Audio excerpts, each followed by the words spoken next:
Sir जैसा कि अभी आपने बताया कि सर इन बुक्स के अंदर आपने 1700 लगभग फिगर्स ऐड किए हुए हैं। सर जिनमें से कुछ फिगर्स सर आपने इंडिविजुअली सर कलेक्ट किए हैं। तो सर उन फिगर्स को आपने किस तरीके से कलेक्ट किया?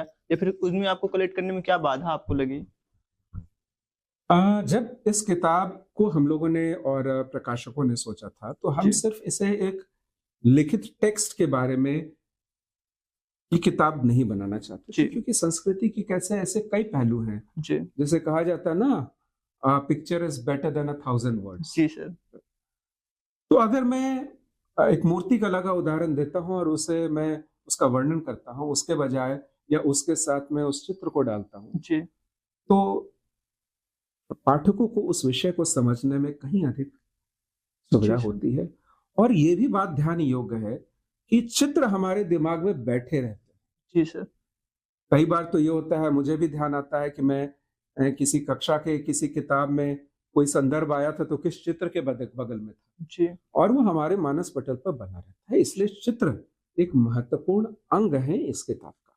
जी सर।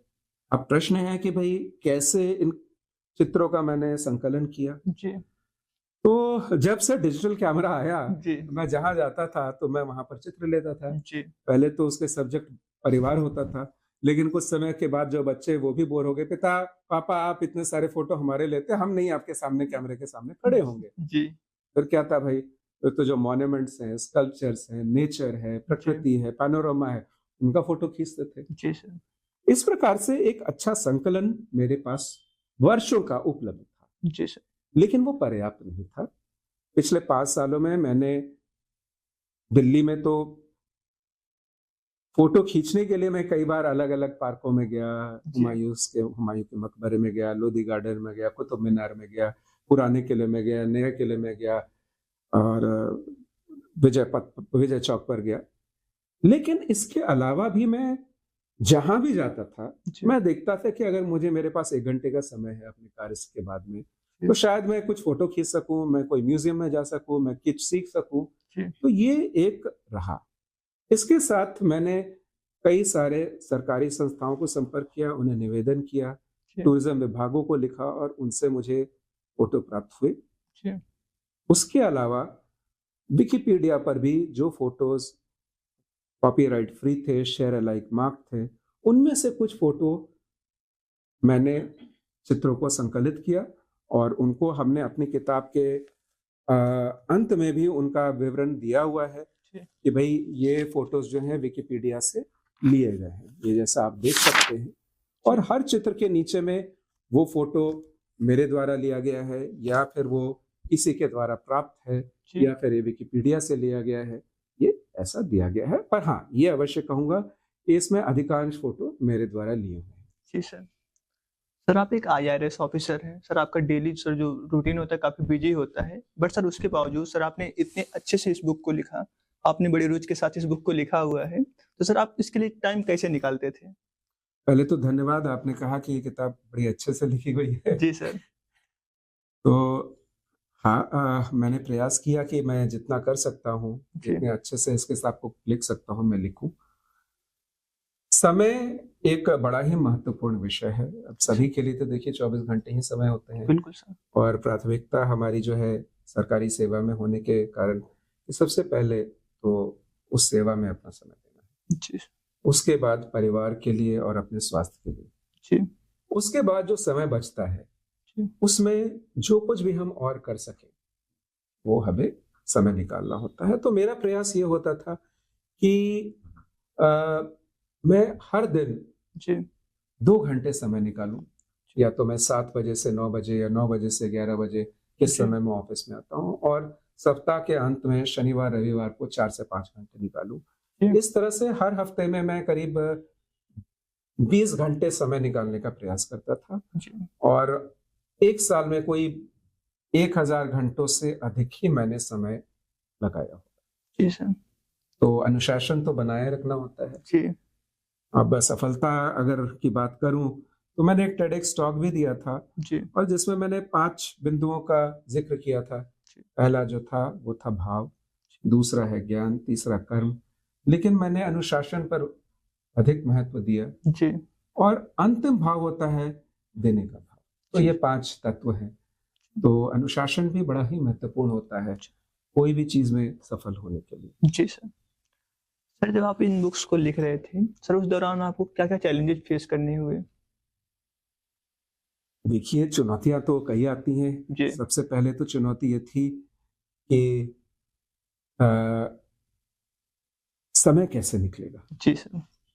दूसरी, वो उसका जिक्र तो हमने पहले भी किया। जी, दूसरी चुनौती थी कि विषय इतना व्यापक था जी, कि मैं सतत रूप से इस कार्य पे लगा रह पाऊंगा और इस कार्य को संपन्न कर पाऊंगा, ये भी एक चुनौती थी। जी सर। और मैंने आपको बताया कि किस प्रकार से मन में द्वंद उत्पन्न होते थे। लगता था कभी कि तो इस काम को मैं समाप्त करूं, रख दूं, छोड़ूं, लेकिन जब काम उठाया था तो करना था। क्या पढ़ना है, क्या नहीं पढ़ना है, किससे गाइडेंस लेनी है, वो भी चुनौतियां थी। जी, कहां पर जाना है। अब कई बार तो ये होता था कि पूरे दिन के कई घंटे लगाने के बाद मैं खुद से मैन्युस्क्रिप्ट टाइप करता जी, था, तो एक पैराग्राफ ही टाइप कर पाता था। टाइपिंग जी, स्पीड भी बहुत अधिक नहीं थी। जी, धीरे धीरे थोड़ी टाइपिंग स्पीड बढ़ी, जी तो सर। वो भी एक चुनौती थी। पहले की किताबें तो मैं हाथ से लिखता था और फिर मैं किसी को देता था कि जी, भाई आप इसे टाइप टाइप कर कर दें। लेकिन वो काम शुरू किया था जब पैंडेमिक प्रारंभ हुआ था, तो मैंने कहा कि मैं खुद ही करूंगा इसे, तो ये भी जी, एक चुनौती थी। तो क्या लिखना है, कैसे लिखना है, कहाँ से पढ़ना है, चुनौतियां तो सभी रहती हैं। जी, पर जो मैंने आपको पहले भी बात कही कि स्वयं का अनुशासन बनाना और उस भाव पर बने रहना, जी, यही सबसे बड़ी चुनौती होती है। और अगर हम इस बाधा को पार कर लेते हैं तो कार्य अवश्य संपन्न होता जी सर। सर चूँकि आपके पास इंडियन कल्चर का काफ़ी सर गहन नॉलेज है, तो सर हम यही आपसे जानना चाहेंगे कि सर हमारा अगर मॉडर्न वर्ल्ड जो है, अगर हमारे एंशिएंट कल्चर या फिर मेडिवल या फिर मॉडर्न कल्चर से कुछ सीखना चाहे, है। तो सर क्या सबसे इम्पोर्टेंट चीज़ है जो सीख सकता है? बहुत सारी बातें हैं जी, जो हम सीख सकते हैं अपनी भारतीय संस्कृति से। जी, कुछ बातों का तो मैंने आपको पहले भी वर्णन किया है बिल्कुल। कि भाई हमारी जड़ें कितनी गहरी हैं, और जिसमें मैंने आपको उदारचरितानु वसुधैव कुटुम्बकम की बात कही है। जी, लेकिन अगर मैं संस्कृति को देखूं तो हमारी संस्कृति की विशेषता रही है सार्वभौमिकता, यानी कि एक यूनिवर्सैलिटी, जी, और जिसको हम कहते हैं समावेशिता, यानी कि इंक्लूसिवनेस। जी ये सर, दो बड़ी विशेषता रही है। जी, और इसके अलावा हमारी तीसरी विशेषता रही है कि हमारी संस्कृति चलायमान रही है, जी, यानी कि डायनेमिक संस्कृति रही है। यह एक विशाल वृक्ष की तरह है जिसमें कि समय के अनुसार, मौसम के अनुसार से बदलाव आप देखते हैं। जी, जड़ें वही हैं, वो धरती के नीचे हैं, जी वो सर, जमी हुई हैं, जी, लेकिन उस पर जो पत्ते लगे हुए हैं उनका कभी रंग बदलता है, उनमें जो फूल उगते हैं वो उनका रंग बदलता जी, है।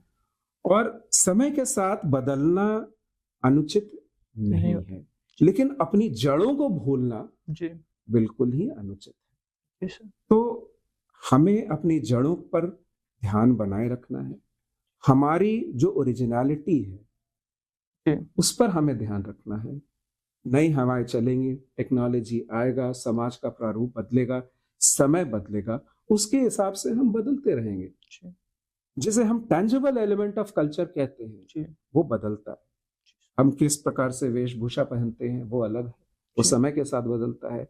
हमारी बोलचाल, हमारी भाषा, वो भी बदलती है। जी सर, प्राचीन काल में हम संस्कृत बोलते थे, अभी हिंदी में हम बात कर रहे हैं। जी, और खड़ी बोली तो आप देखिए तो 400-500 साल पहले ही आई, जी, ब्रजभाषा या अन्य भाषाओं से आई। जी, तो जो टेंजिबल एलिमेंट है वो बदलता रहता है। कुछ इनटेंजिबल एलिमेंट भी बनते हैं, पर कुछ ऐसे एंड्योरिंग एलिमेंट है, शाश्वत है, जी, जो हमारा ज्ञान है, जो हमारी इंक्लूसिबिलिटी है, हमारी यूनिवर्सैलिटी है, जी, हमारे जो कनेक्ट विद द सुप्रीम है, जो हम मोनिज्म की बात करते हैं, अद्वैतवाद क्यों कहते हैं, जो कि गहरी जड़ों में उतरी हुई है, जी, वो शाश्वत है जी, और वो बड़ी ही यूनिक है। जी, उसके अलावा ये भी बात है कि हमारी संस्कृति में सिंबोलिज्म है।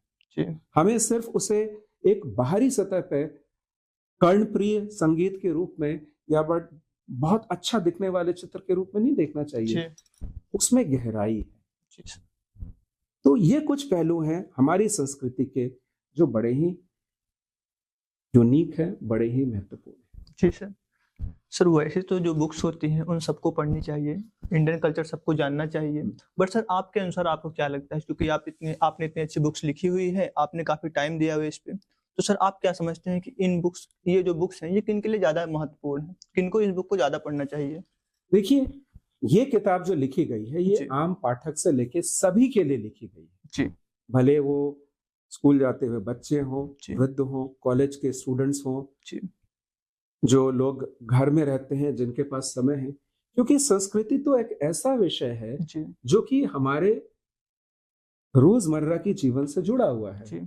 अगर आप इसमें पहला ही डेडिकेशन देखें जी। तो मैं लिखता हूँ डेडिकेटेड टू माँ, पापा, भैया, Garima, Pranshu and Prabha, for family is the fountain head of values and culture. यानी कि मैं सबसे पहले अपने माता पिता को, अपने परिवार को इस किताब को समर्पित कर रहा हूँ, जी। क्योंकि हमारी संस्कृति जो है वो सबसे पहले उत्पन्न होती है हमारे पारिवारिक संस्कृति से, जी। और वहीं पर वो बनती है। जी। पारिवारिक संस्कृति जो है वो सामाजिक संस्कृति से इन्फ्लुएंस होती है, जी।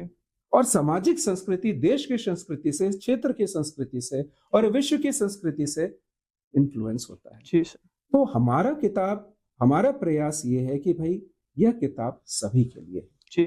अब आपने कहा कि भाई इसमें विशेष क्या है, जी। तो कुछ बातें तो मैंने बताई जी कि सर। इसमें भारतीय संस्कृति के हर पहलू का वर्णन दिया गया है। जी। भले वो हमारा ज्ञान हो, अध्यात्म हो, जी। लेकिन अगर हम आधुनिक काल की बात करें कि जी। जो कि बड़ी ही इंटरेस्टिंग होती है, रुचिकर होती है, जी। तो उसमें भारतीय सिनेमा को भी उतना महत्व दिया गया है। जी। और पूरा एक अध्याय, एक चैप्टर है जो भारतीय सिनेमा पर है, जिसमें कि जो मॉडर्न कमर्शियल हिट्स हैं उनके बारे में भी कहा गया है, जी सर। जो मॉडर्न अभिनेता है उनके बारे में भी कहा गया है। जी। अगर मोहनजोदारो की सभ्यता और हड़प्पन सभ्यता के बारे में, संस्कृति के बारे में कहा गया है, जी। तो आज की आधुनिक लोक संस्कृति के बारे में, भले वो मधुबनी पेंटिंग्स हो या भले वो हमारी लोक संगीत हो जिसमें इतनी मिठास होती है, जी। उसके बारे में भी कहा गया है। जी। अगर मैं मध्यकालीन युग की बात करूं तो महलों का चित्र है और वहां के इमारतों का चित्र है, जी। जिसको हम देखने जयपुर जाते हैं या ताजमहल को देखने जाते हैं, जी। या बड़े बड़े अलग अलग हम किलों को देखने जाते हैं, जी। उनका चित्र है। तो आज के आधुनिक इमारतों का भी चित्र है। जी सर। साथ साथ इसकी संरचना की कुछ अलग विशेषता है कि अगर हम अध्याय चैप्टर को देखें तो इसका प्रारंभ एक कोट से होता है। जी। उसके बाद हम एक चित्र देते हैं जिसे हम लीड इमेज कहते हैं। जी सर। और ये लीड इमेज जो है, आप देख सकते हैं कि इस लीड इमेज में हम एक सिंबॉलिज्म है कि वो किस चीज को दर्शा रहा है। जी। लेकिन इसके अलावा एक थंबनेल इमेज भी है। हमने इस स्थान को भी उपयोग किया है हर पेज के पृष्ठ के नीचे में, और थंबनेल इमेज जो है वो भी कुछ सिंबॉलिज्म कैरी करता है, वो भी कुछ संकेत देता है कि हम किस चीज की बात कर रहे हैं। तो ऐसे 24 अध्याय हैं जिसमें कि इमेजेस दिए गए हैं। जी। कुछ अध्याय ऐसे हैं जिसके अंत में हमने एक चैप्टर गैलरी दी हुई है। जी। अब जैसे कि मैं आपको छठा चैप्टर दिखलाता हूं जिसमें कि मैं तीसरा चैप्टर दिखलाता हूं जिसमें कि हिंदू दर्शन के बारे में बताया गया है। तो इसमें कई प्रकार के हिंदुओं के स्कल्पचर्स के बारे में बताया गया है। जैसे ये चैप्टर ओपनिंग का स्कल्पचर है जी। जो कि भगवान विष्णु की एक प्रतिमा है। जी। और अगर मैं इस चैप्टर के अंत में आता हूं तो ये चैप्टर के अंत में आप देख सकते हैं कि ये एक पिक्चर गैलरी है। जी। और इस पिक्चर गैलरी में ईश्वर के अलग अलग जो स्कल्पचर्स हैं उनके अलग अलग रूपों को दिखलाया गया है। जी सर। तो कहीं पर ब्रह्मा का है, इस प्रकार के स्कल्पचर्स हैं 1000, 1000, 1500 साल में, कहीं भगवान विष्णु का है, और इसी प्रकार से इन्हें डाला गया है। इसके अलावा भी आप देखेंगे तो कुछ और भी विशेषताएं हैं कि इसमें बॉक्सेस में कुछ टेक्स्ट को दिया गया है, यानी कि जो मूल धारा अध्याय की चली आ रही है उसमें से कुछ ऐसे विषय हैं जो उभर के सामने आते हैं। उदाहरण तौर पे मैं कहूं कि अगर भारतीय सिनेमा की बात करते हैं तो उसमें हम किस प्रकार से अलग अलग दशकों में भारतीय सिनेमा का स्वरूप जो है बदलता रहता है, और 60-70 के दशक में आते हैं तो एक प्रचलन आता था पैरेलल सिनेमा का, जी तो मैंने उसे इनसाइड बॉक्स में दिया गया है। और अगर सत्यजीत राय की नहीं बात की जाए तो हमारी तो भारतीय सिनेमा की कहानी अधूरी रहेगी, तो उसको भी एक इनसाइड बॉक्स में अलग से दिया गया है। जी सर। तो इस प्रकार से कुछ अलग प्रयोग किए गए हैं ताकि इस विषय को एक रोचक ढंग से हम पाठकों के सामने, खास करके जो युवा पाठक है उनके जी। सामने रख सकें। जी सर।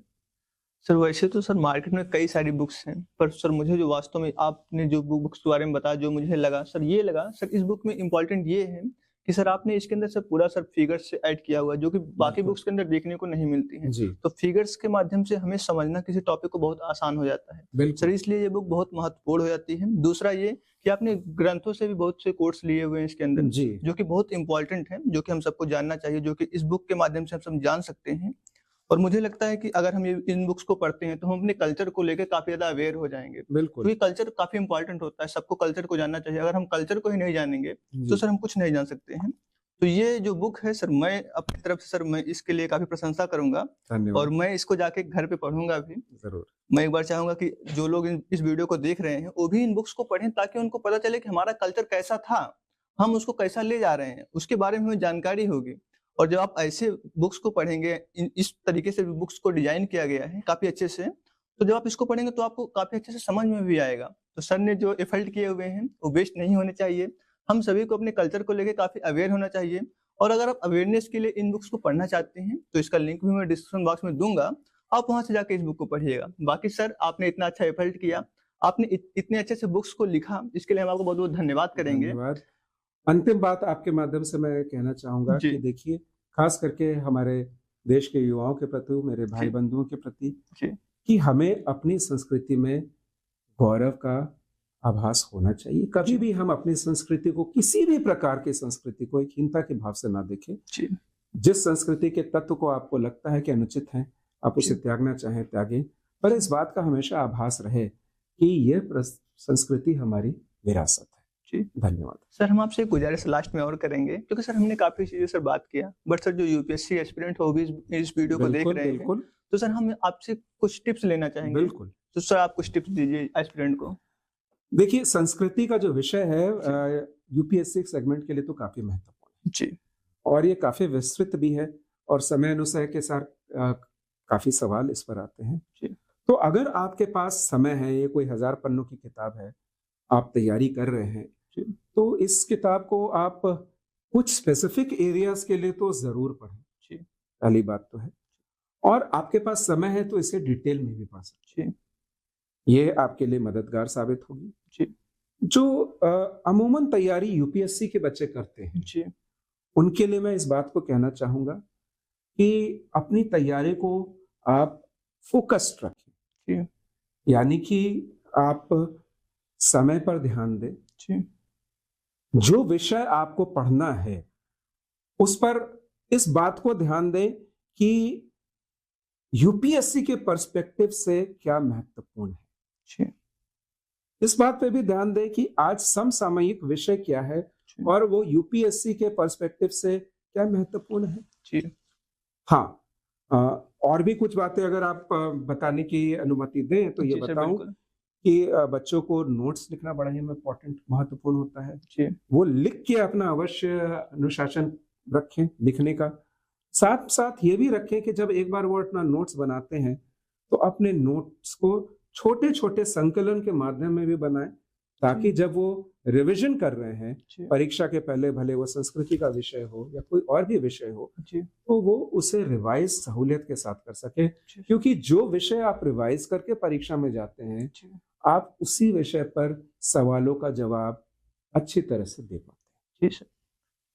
सर आपने अपना इतना बहुमूल्य समय हमें दिया, हम सबके साथ बातचीत किया, हमने आपसे बहुत कुछ सीखा। उम्मीद करते हैं जिन लोगों ने आपको सुना होगा उन्हें भी बहुत कुछ सीख मिली होगी। तो सर हम आपसे को दोबारा से बहुत बहुत धन्यवाद करना चाहेंगे कि आपने अपना बहुमूल्य समय दिया। तो दोस्तों, आपको ये वीडियो कैसी लगी? जो कुछ सर ने बताया, जो कुछ सर ने हमें समझाया, वो आपको कैसा लगा? अगर आपके मन में कुछ डाउट है तो आप कमेंट बॉक्स के अंदर पूछ सकते हैं। मिलते हैं नेक्स्ट वीडियो में, तब तक के लिए धन्यवाद।